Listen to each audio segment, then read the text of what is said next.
the wonders of cryptocurrency. Is it good? Is it bad? Is it evil? The UK government, they're turning around now and saying, if you try to pull out more than £1,500, you have to give a reason. Well, I'll give you a reason because it's my bloody money. I'll do what I like with it.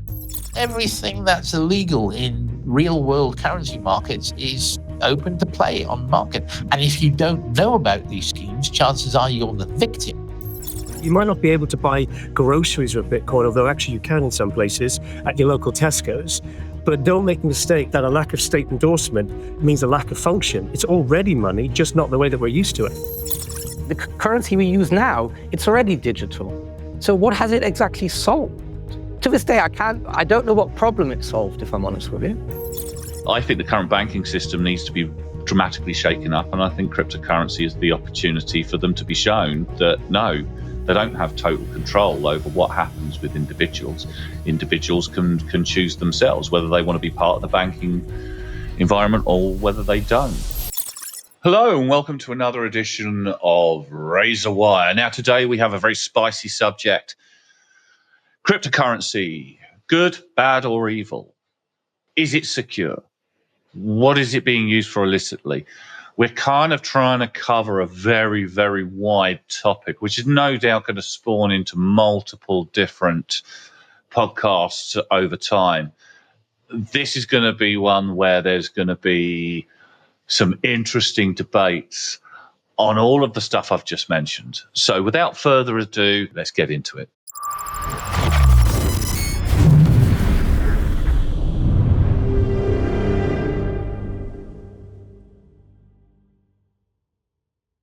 So today, in order to discuss the wonders of cryptocurrency, is it good? Is it bad? Is it evil? How is the security behind it? Why does it exist? All of these fantastic different aspects of cryptocurrency, I've gathered three of the best people in the business to discuss this. So without further ado, I'll let you guys introduce yourselves. I think everybody knows who you are, but let's go through that process. Let's start with Richard, and we'll go around to Oliver and then John. Sure, g'day. Richard Cassidy. I'm the EMEA CISO for Rubrik. Do a lot of things around cyber resilience, but have an awful lot of really interesting conversations with C-levels around cryptocurrency and other things. So, looking forward to sharing a lot of those conversations in context of today's podcast. Yeah, hey, Oliver Rochford. I'm currently the CEO of a startup called Aunu AI. We do news and foresight analysis, but I used to work as a Gartner analyst in a previous life. And I also have a small advisory business called the Cyber Futurist. Hello, I'm Jonathan Care. Used to work with Oliver at Gartner, and I now work at Cole. Fantastic. Right, cryptocurrency. Let's be fair. I'm not going to be talking about the crap coins, the ones that are meme coins or anything like that. I prefer to stick to You're not going to boost the US government. Then. Don't say it. Don't say it. Don't say it. And already we start arguing. We say that word. Everybody has. I knew what you were going to say before you even started one of them. So cryptocurrency, we have Bitcoin and Ether. There's a few other decent ones there, but most of the rest of them are either meme coins or whatever. And if your favorite YouTube person or celebrity ever says, "Come and buy my coin, my crypto coin," just don't bother. First tip. But cryptocurrency has been around for quite a while now, and there's been a lot of people who've naysayed it. There's been a lot of people who have said that it's just a flash in the pan, or that it's predominantly used for criminal activity, and all the so on and so forth. I think Bitcoin specifically has proven itself the test of time to a certain extent, because as Oliver's probably going to go over in a second, because he sent over the charts beforehand, we've seen a dramatic rise in the adoption of people going to Bitcoin in a variety of different ways. From its first inception through to where it is now, I think there's a lot of people who lament, even if they're not really into crypto, that they wish they'd kind of gotten into Bitcoin right back in the early days when it was 1 penny a Bitcoin, because if you have sort of like 10 or 20 of them now, and you were to sell them, you'd be having a pretty good day. But without further ado, let's start with, what are our thoughts on cryptocurrency in general? Who wants to go first?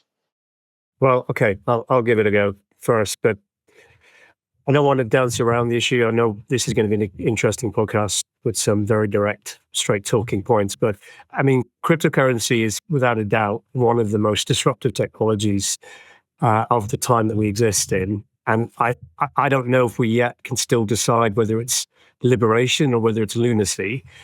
On paper, it certainly seems brilliant, a decentralized financial system that cuts out the middleman, as we know as the banking organizations in various parts of the world, and therefore should give control back to the individuals. And it should also challenge institutions that have grown probably far too comfortable with opacity and control. But in practice, it is fast becoming a gateway, really a vehicle of choice for cybercriminals. And we've created a global financial infrastructure as a result of this that operates in the shadows largely. There are no borders with crypto. It's outside of conventional jurisdiction. And often, to be brutally honest, it's outside of accountability. And the reason that's interesting, historically, moving illicit money or funds was very risky.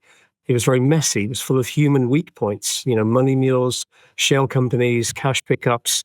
Not that I've any direct experience in this. I just read a lot of interesting articles. But with crypto, it's now really efficient and arguably much more clean. And with the right obfuscation tools, and that's an interesting one because it has to be the right, it can become very, very difficult, if not practically untraceable. So is crypto evil? No, in my opinion, but it certainly has enabled evil, if we talk about it in the cybercrime sense, to scale in ways that I don't think we've been ready for. And I guess the big concern that I'm seeing and the conversations I'm having is, as defenders, we're still trying to figure out how to secure our wallets or smart contracts and crypto bridges. And attackers, cyber criminals, are already monetizing breaches within a matter of minutes, right? So we're not just behind. I think we're losing altitude and fast here. And it opens up a big question, my final point. What's the cost of technological freedom when it's built without constraints? Are we comfortable creating systems where financial sovereignty also means zero oversight? Because if we're not careful, we're going to come to a point in time and realize that we actually didn't build a free market. We built one that's lawless. Good starting point. Go on, John.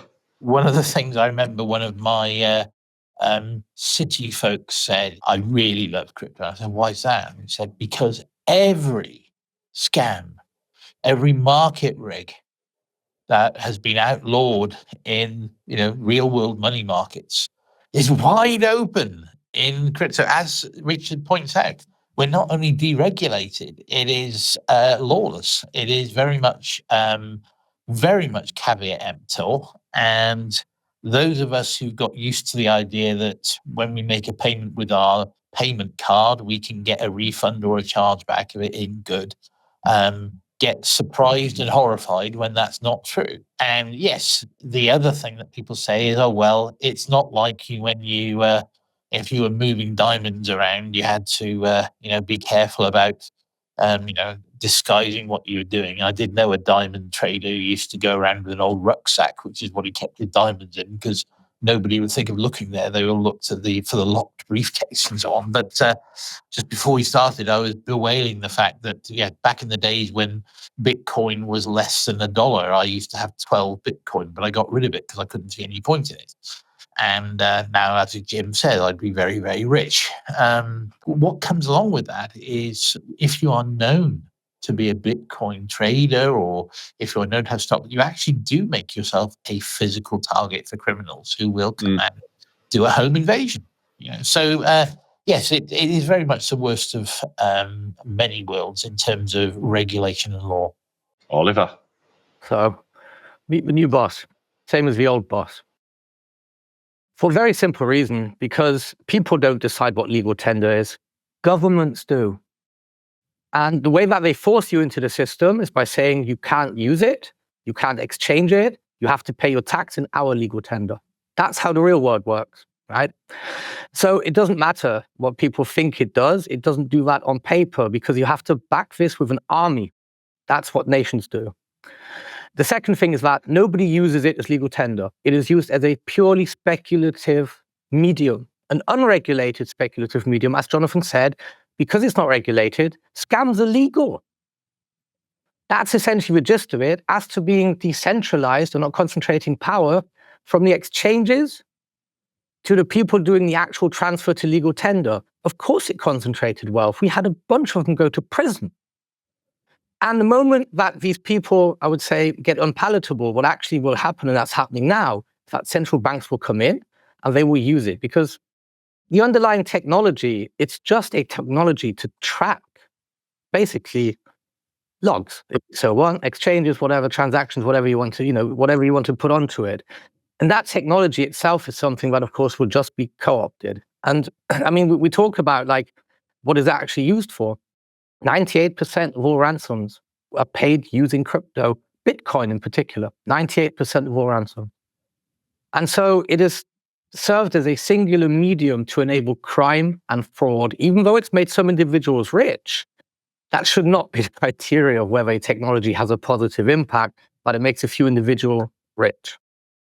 It hasn't solved the original problem at all that it set out to solve. As an example, its energy use is completely out of whack.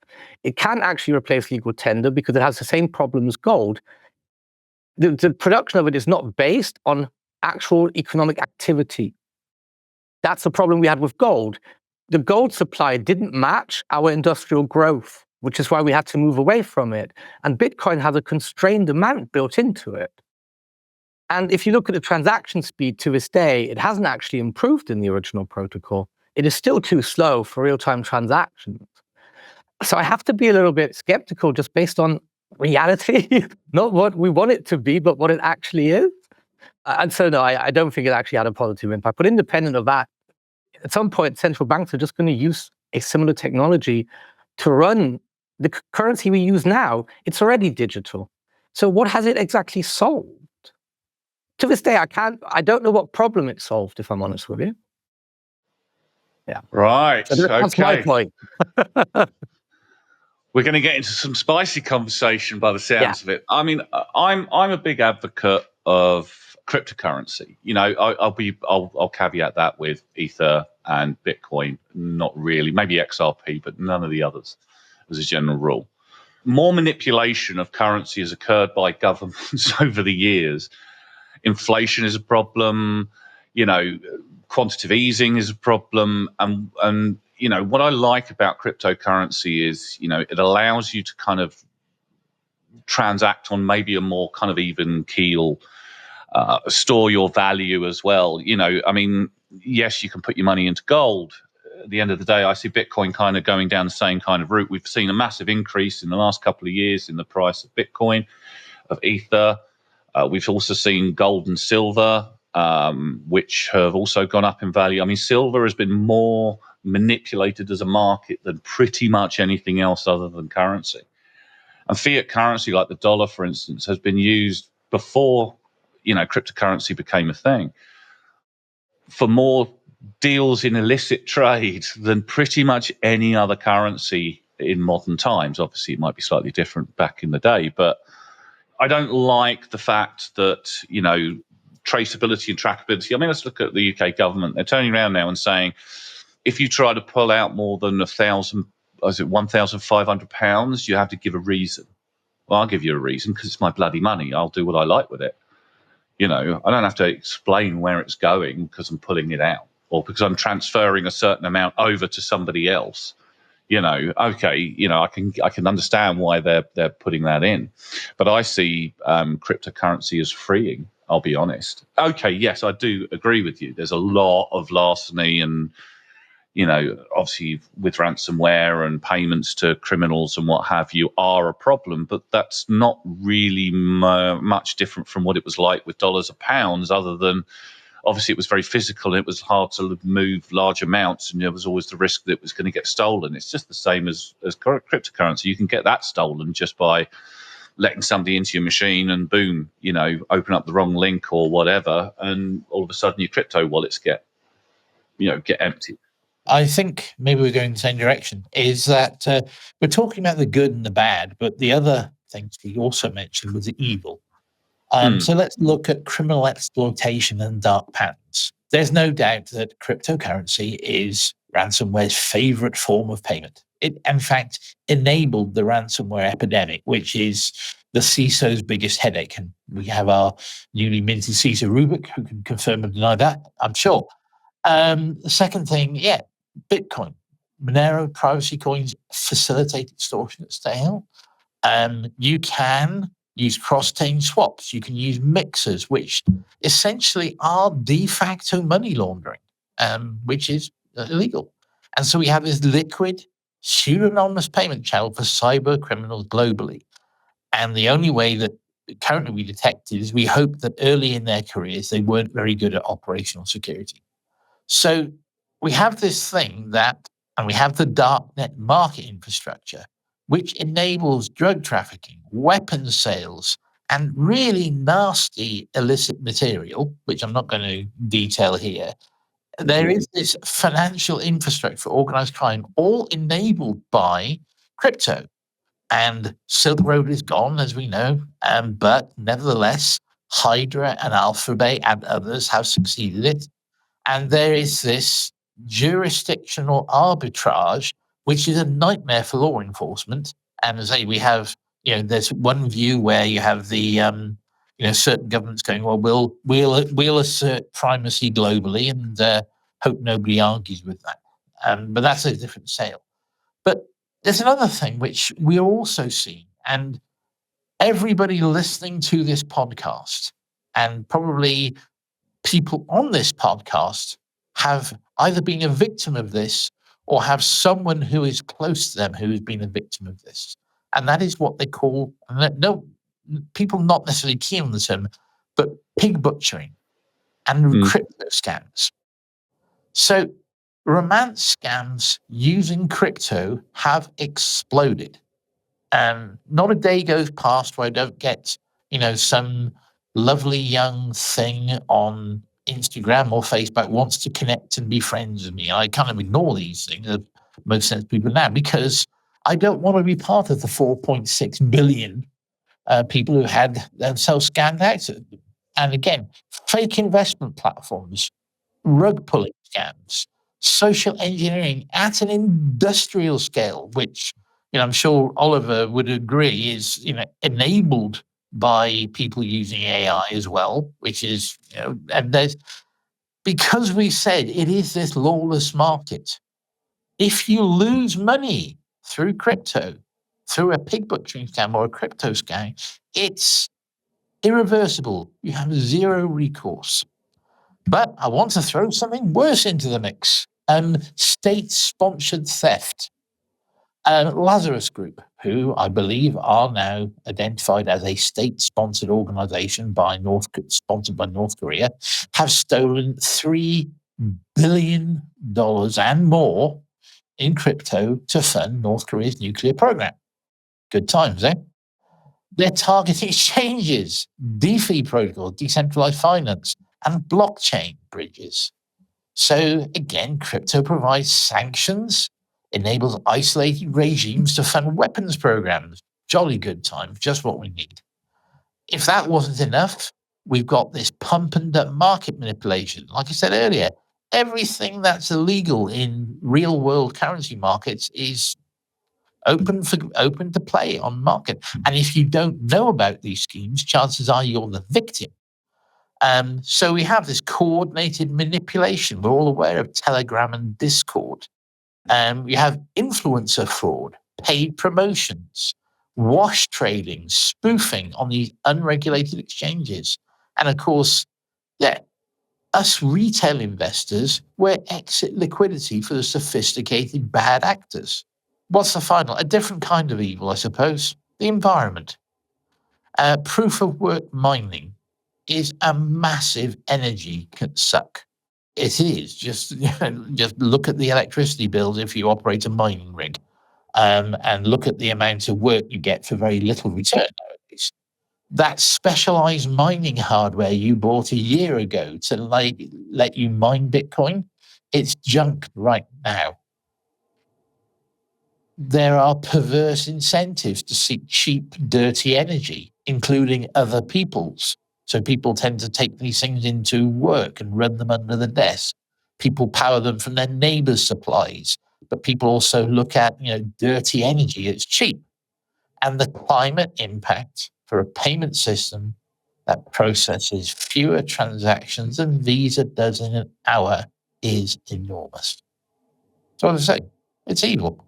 Yeah, and I mean, because you mentioned, because we speak a lot about the low crime of cybercrime, but it is for high crime. I mean, you say state-sponsored theft, it's sanction evasion. It's worse than that. They're actually evading sanctions, North Korea. Terrorists, financing, and so on. And Jim, I have to interject about the fact that the problems you mentioned earlier, Bitcoin doesn't solve any of those. To go onto an exchange now, you have to prove your ID, and the volatility in the space can hardly be called an improvement upon fiat, which doesn't jump in those increments. But most of all, the problems with the government, you cannot fix via crypto. You have to fix them through elections. just as a side note. But most of all, from a crypto perspective, none of the stated benefits have actually been realized. None of them. Sorry. Yeah, but it has increased cost, crime, like the cost of fighting crime, cybercrime, cybersecurity cost. I'm not sure the cybersecurity industry would be anywhere near as big if Bitcoin didn't exist to drive ransomware. Nowhere near as big. Because if we look at other industries, and my favorite example is shopping. In shoplifting, they spend $1 to prevent $12 of shoplifting damage. That's roughly the equation that they're looking for. They're not even trying to prevent 100%, because getting 100% would outweigh almost the benefits. It would make it really hard to shop and so on. And if you look at us in cybersecurity, we would do something similar. And in fact, and my favorite data point coming out of this is that actually we talk about how much cybercrime is being driven by Bitcoin, but in reality, payments have gone down. So there's this fantastic statistic from Financial Crimes Enforcement Network, the US agency. They track financial crime in the US. So payments decreased 35% in 2024 to approximately 813.555 million, down from 2023's record of 1.25 billion.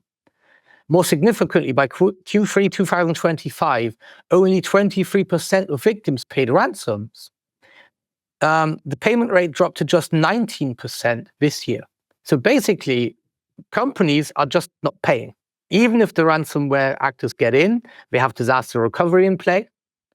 And so they're saying, that's okay. It's cheaper for us to restore the backups, to retain operations than to pay you. And I think that's an interesting data point as well. The fact that, okay, Bitcoin is bad, it's driving it. We're not actually solving the problem on the Bitcoin side. We're solving it on the cybersecurity side. And I think that's a good segue back into cybersecurity as well. Well, I wouldn't mind just going back to some of the things Oliver mentioned. It's interesting, and I have a probably different view to what I've heard from the other members. The question of usefulness, I don't think, is binary in crypto. Email-enabled spam, cars-enabled crashes, right? Every technology has a shadow.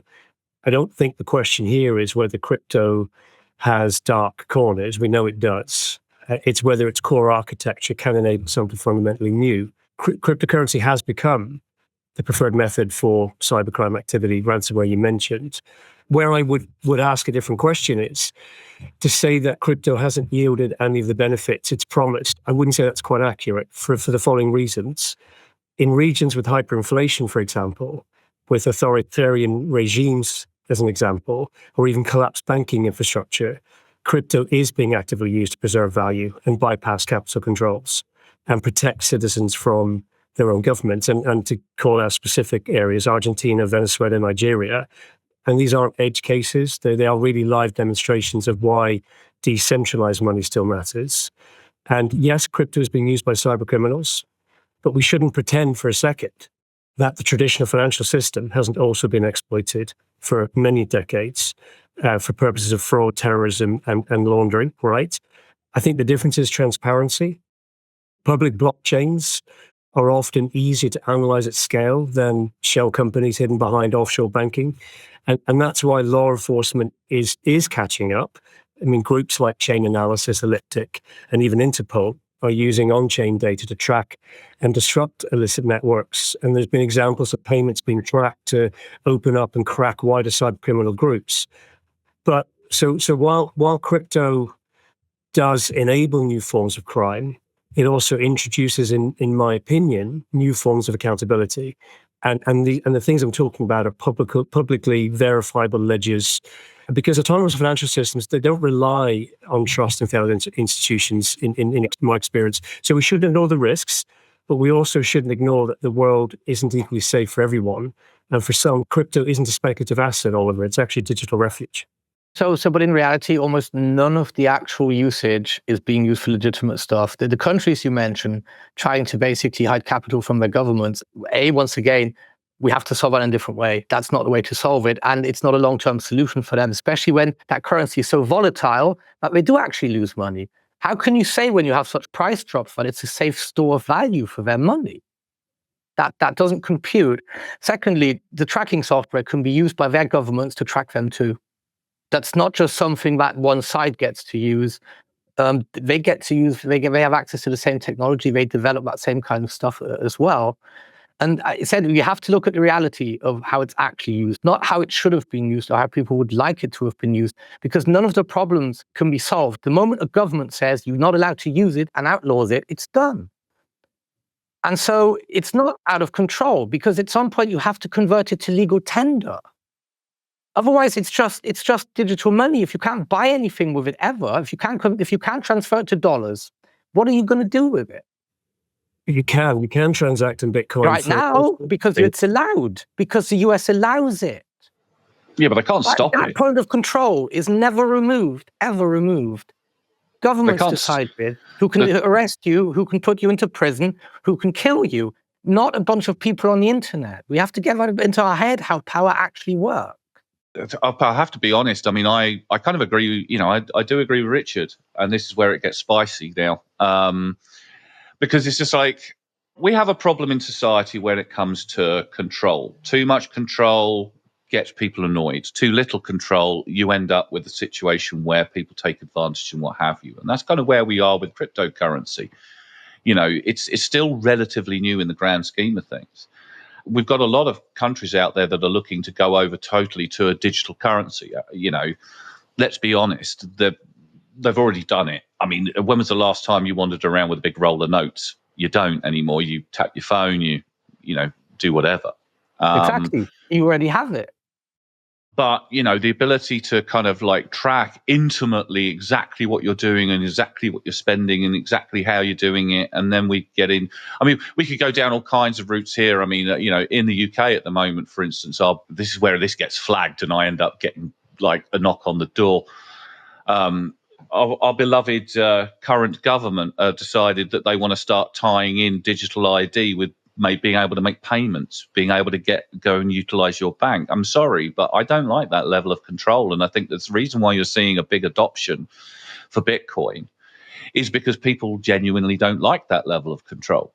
Not only that, you've had private companies trying desperately to create Bitcoin ETFs for years and years and years and years and years to get in on the crypto thing. And most of them have been buying it anyway. Let's be honest. They're not honest. Most of them aren't honest. Look at a few of the larger institutions that shall remain nameless, because I know I'm probably going to get some kind of strike.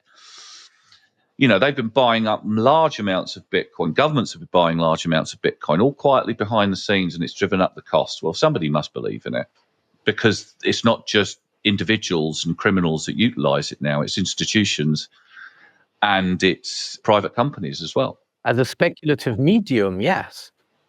I don't think it is speculative anymore. But I think it was. Like I said, at the end of the day, like there's no system in the world, unless your government agrees to it, which is going to let you hide money from the government for good reason. It exists, called cash, by the way. Governments control Bitcoin. Look, they regulate the on-ramps and off-ramps, Oliver, right? The exchanges, but they don't control the protocol. They can't change it. They can't freeze it. And I think that's the point, right? It's the infrastructure. Who's running it? So do you think it just exists in air? People are running this. This is running over people's servers and over the networks. It doesn't just... Your point was around government control, which I don't believe is the case. Everything's regulated by the governments. Of course it's regulated by government. We're in the autonomous zone on the planet. That's not regulated by government. That's not true. The facts are saying you're wrong. because No? over 15,000 businesses globally, probably more by now, accept crypto payments. El Salvador and Central African Republican banks have adopted Bitcoin as legal tender. And there's a whole load of freelancer platforms growing around the world and Bitcoin payment processors. So no, you might not be able to buy groceries with Bitcoin, although actually you can in some places at your local Tesco's. But don't make the mistake that a lack of state endorsement means a lack of function. It's already money, just not the way that we're used to it. So right now you're mentioning about areas where they lack the ability to regulate it, or it's not big enough for them to want to regulate it yet. In the West, all of the big countries have started regulating it. They have started demanding ID when you use it. How can you bypass that here? You're talking about not for example, Jim said about not people having visibility. Somebody has visibility. Just like they always have visibility when you go and do something. And to be honest with you, having worked with secret services, Jonathan, as well, if they want to know what you're doing, they'll just set humans onto you or drone or something else. They'll bug you. There's no way you can evade that realistically, if I'm honest with you. But most of all, the reality is that at some point you have to pay tax. At some point you have to declare this stuff. That's where this whole charade ends. John. Crypto is a tool, and it is, as we know, it is a decentralized ledger which records transactions, and how it is used. Really, it's a function of whether it's evil or not. So it's not intrinsically evil. The question is, what does it enable? The same technology that Oliver's pointed out the hazards of also empowers dissidents. And that's a useful function. As James has pointed out, the UK is becoming more tightly governed as regards identity. So that's an interesting change. And indeed, there's a question of I don't want to trigger the drinking game, but whether free speech is still a thing in the USA. But so there's all of these questions, and this, as I say, crypto empowers dissidents, which is arguably a good. What we do know, and we know that over-regulation kills innovation, and the central banks and the governments are well aware of this because they don't want to push activity further towards hostile jurisdictions, which again pushes towards the evil side. So what do we need? We need risk-based frameworks that provide governance and protection to consumers without destroying this utility. And that's the difficulty I think we're walking at the moment. And the challenge is the technology is the technology, no matter which jurisdiction it's operating in. And as Oliver said, anybody can run servers. And how do you globally coordinate regulation on something that is jurisdictionally agnostic? Not ignoring it, because as Oliver said, you are governed by it, whether you think you are or not. But if the technology is jurisdictionally agnostic, what do we do? I think I've been involved in the internet now since my university days, so back in the late 80s. And the early internet was also full of scams, fraud, and criminal activity. We are seeing security practices improving. You can now get hardened wallets, NPC hardened wallets. You can have account abstraction. You can have social recovery methods, which again improve some of the hazards of crypto. Oliver pointed out that yes, now that crypto's become more mainstream, the institutions are paying attention to it. And how can anything be considered alternative when Visa are operating it as a protocol and SWIFT? So institutional adoption will and is driving better solutions for custody and compliance. And so the question, as I say, given that this thing is still producing less transactions than Visa does in an hour, will it mature into legitimate financial infrastructure, or is it going to remain this kind of niche thing? Yeah, the use case matters. I think Bitcoin is it digital gold? Is it a privacy tool? Is it a method for remittance? Do we put permissions on blockchains? Because right now it's free for all. As Oliver said, people put everything on the Bitcoin chain, including, pictures of their pets. And of course, stuff that might be considered nonsense or irrelevant simply loads down the blockchain. So do we need permission blockchains, or is public chain an important part in that it is evidence? It is that which is seen in public. And that maybe that's an important part of the transparency and self-governance aspect. NFTs, there have been lots of weird things have happened with NFTs, and clearly a lot of them are Ponzi schemes. However, are NFTs a useful tool for digital rights management? Or are they really all just disguised Ponzi schemes? And I think the context is determined by whether we're talking about innovation or crime facilitation. That's a good point. And it's like, smart contracts, good example, on Ether. I think that's a grand idea.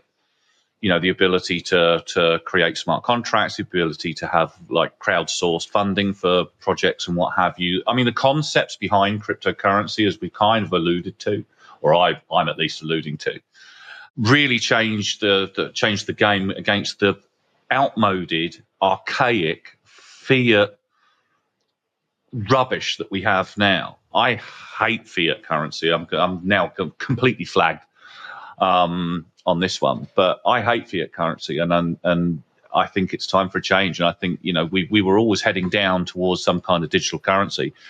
I just like the fact that we've got a version of digital currency that is open to all, can be utilized all across the world in the same kind of fashion. Yeah, I agree with you. At the moment, you can't go and buy a coffee with a lot of it, but there has been people exploring that. Let's look at Ether. Ether's transaction speed is a lot quicker than Bitcoin's. So I think you're going to wind up with Bitcoin having, the storage of value that you then convert into whatever your other currency is, be it something that your country has created, or be it going via Ether, and allowing you to travel borders and utilize payments and what have you in a nice, consistent and easy manner that you don't have to do going and buying packages from banks who are there to just worry, who just care about profit. I think the current banking system needs to be dramatically shaken up, and I think cryptocurrency is the opportunity for them to be shown that no, they don't have total control over what happens with individuals. Individuals can choose themselves whether they want to be part of the banking environment or whether they don't. Am I going to fully come out of fiat? No, of course I'm not. I'm not going to be able to do day-to-day stuff like shopping at the moment. But at some point, it may well be the case that I could utilize some of my cryptocurrency, be it Ether or be it Bitcoin, to go and buy stuff that I need for day to day. And I don't have to worry about necessarily as much about inflation or the fact that my physical money is physical money is just completely worthless. That's my view. Go for it. I can see you, Oliver. I can see you waiting to pounce. I have no comments on that, because I don't believe that any of what you say is actually what it's going to solve. Because ultimately, it's not down to people deciding what they use as money. Governments decide. I think crypto is a good way of the people actually having spoken personally, because otherwise it would have been kiboshed a long time ago. You mentioned smart contracts, and I have found those interesting. Because they open up a brand new option for attackers to exploit, which are loopholes in contracts and differences of interpretation. And again, in the real world, we've got a whole structure for resolving these things. They're called the courts, they're called judges, and so on and so forth. And we have experts at interpreting real world contracts and then defining and hopefully giving clarity. They're called lawyers. And all of that infrastructure, which we've built over a fair amount of time, is missing in that smart contracts world.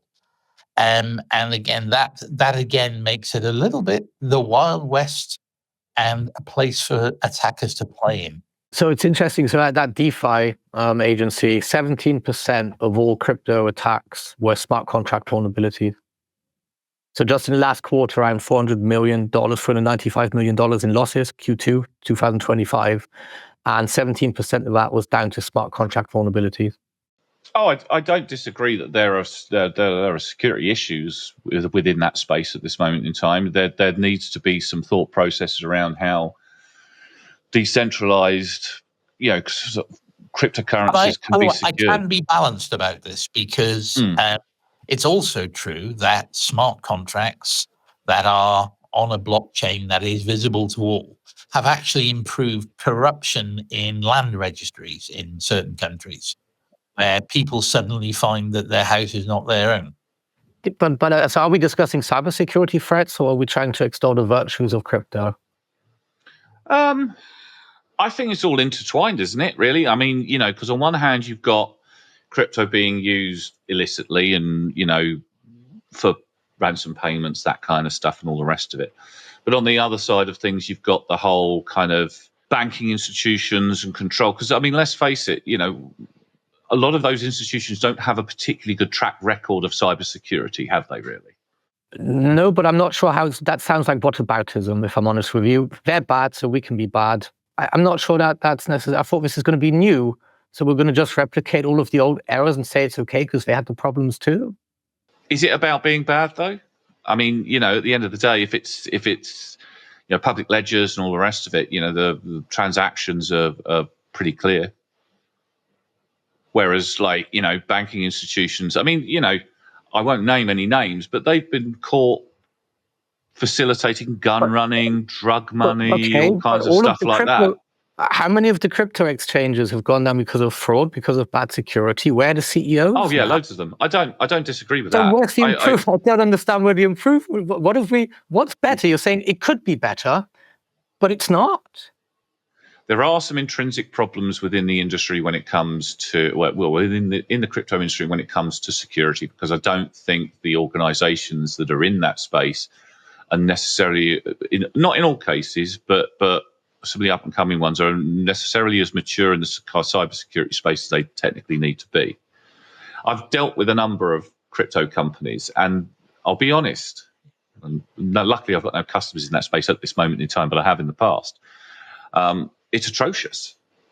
Mt. Gox got done, and that was down to stupidity. Let's be honest. I mean, if you want to look it up out there and watch. I know we're coming to the end of our time together. It sounds like we're going to probably need to have another spicy argument about this one, because we could go on for hours. But no, I agree with you. There's been more than a few sort of hacks whereby people's Bitcoin have been reduced to zero because it's being held at the exchange. You should never hold your crypto at the exchange. Good lesson learned there from a cybersecurity standpoint. You always have a wallet, be it a cold wallet or, a warm. But institutions who are going to be utilizing cryptocurrency, and there's plenty of them that are exploring it because you can't ignore it anymore. They need to get better with their security. They do. No. I mean, there were actually a couple. Like the Bybit breach in February, 1.4 to 1.5 billion in Ethereum. That was one of the big ones. There, it was Lazarus, North Koreans. Cetus Protocol in May, 225 million stolen digital assets. So there's definitely there's always continuing heists. There's been less breaches overall this year, but the individual breaches have had a higher amount, which, as the industry is starting to mature, the smaller players have gotten shaken out anyway. You have a more concentration in individual exchanges, yeah. Richard, final points from you, because I believe our time is nearly up. Maybe another podcast on this is probably going to be wide. I have a lot of counters to some of the things I heard around government control, but look, we've raised some very tough but fair critiques of crypto in this conversation, and crypto has been messy. There's no doubt about that. It's been volatile, and yes, it's absolutely exploited by cyber criminals. But that's not the full story, is it? Just because the technology has been misused doesn't mean it has no value. And I gave you some crude examples previously. The internet-enabled phishing, email-enabled spam doesn't make it worthless. And it meant that we had to evolve how we kind of secured and governed that data. And we're still struggling there, no doubt. And crypto isn't a panacea, right? But it is what it is, which is a terrible term to make. But what it is a radically new financial architecture. It does offer everybody something that we've never had before. Money that can move in a way that It operates outside of borders without particular gatekeepers. I'm not arguing on and off ramps or other control point. And there is value that can be owned directly. To your point, James, maybe Bitcoin does become that currency that sets the value of all others, and we can derive value in exchange from that into government-owned currencies. But the beauty is we can do that without permission at the moment. I know in some Western countries that permission field is being choked, but we'll see where that goes, because I don't think the population in general likes where it's going. But in cybersecurity, we always talk about reducing the central points of failure and building resilience and decentralizing risk, right? And that's exactly what I believe well-designed crypto systems offer. A genuine, transparent, tamper-proof ledger, good self-custody, programmable trust. I mean, they're not buzzwords. I'm not trying to just call out terms. That they really are solutions to real-world problems. And yes, governments are watching. There's no doubt about it. And regulation is trying to keep up, and good luck with that. But the existence of decentralized permissionless systems really, in my experience and in my hope, ensures that power remains balanced and that we're not locked into an Orwellian future where every transaction, every asset, every identity is centrally controlled and monitored by a government or whatever it may be. So my wrap up on this is, I don't know if the question is whether crypto is perfect or delivered on the promises. I think it's whether it's worth continue to build. And I believe it is, not just because there are people that want to escape broken financial systems globally.